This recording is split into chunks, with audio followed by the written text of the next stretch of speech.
نا ابو قلابہ رضی اللہ عنہ آپ ارشاد فرماندے نے میں ملک شام گیا، میں ایک ایسے بندے نو دیکھا کہ جو اکھا تو بھی اننا ہے اور دونوں ہاتھ اور دونوں پیر اور پاؤں وہ دونوں کٹے ہوئے ہیں، ہاتھ بھی سلامت نہیں نے، ہاتھوں تو بھی مزور ہے اور پاؤں تو بھی مزور ہے، اور اپنے آپ نو کہہ رہے ہیں ہائے افسوس میں جہنمی، ہائے افسوس میں جہنمی۔ لوگاں دا ہجوم لگ گیا ہے، لوگ جمع نے، میں اگے بدیا، میں پوچھا تو اپنے آپ نو جہنمی کیوں کہنا ہے اور یہ سارا معاملہ کیوں آیا؟ اکھا تو اننا کیوں ہے؟ ہاتھ تیرے کیوں کٹے گئے؟ پاؤں تیرے کیوں پاؤں تو مزور ہو گیا؟ پیر تیرے کیوں کٹے گئے؟ اس نے کہا کہ میں ان لوگوں میں شمارا جنہ لوگوں نے امیر المومنین خلیفۃ المسلمین سیدنا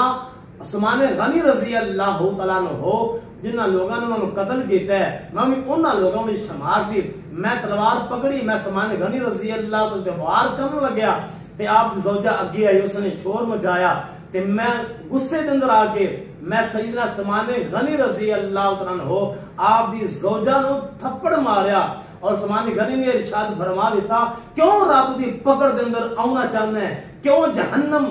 جانا چاہنا ہے، کیوں اپنے آپ کو جہنمی بنا رہے ہیں؟ اور میں خوفزدہ ہو گیا، میں ڈر گیا، چند دن میں اس طرح گزارے حتیٰ کہ میری اکھاں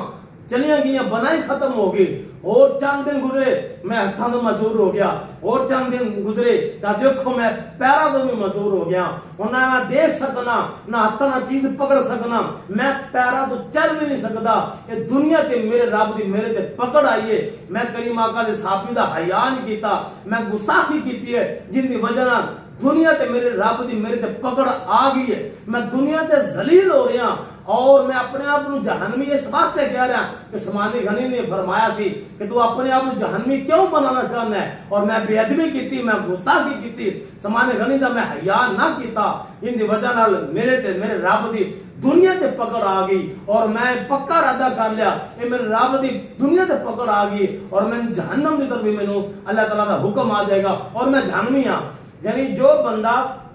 صحابہ دی گستاخی کرے وہ گمان ایک کر لے پکا، وہ دنیا تے بھی جہنمی ہے، وہ دنیا تے بھی کتے تو بدتر ہے، وہ دنیا تے بھی ذلیل ہوئے گا، وہ دنیا تے بھی رہ کے رب دی پکڑ کے اندر آئے گا، وہ دنیا تے بھی ذلیل ہو کے مرے گا، قبر کے اندر بھی ذلیل ہوئے گا، حشر والدین میں بھی ذلیل ہوئے گا اور جہنم کی طرف جائے گا۔ یعنی جو کریم آقا دے صحابہ دی بے ادبی کرے، گستاخی کرے، وہ جہنمی ہے، وہ کتے تو بھی بھیڑا ہے، وہ بندہ جہنم کی طرف جائے گا۔ اللہ رب العالمین صحابہ کرام نہ تو احترام کرن دے۔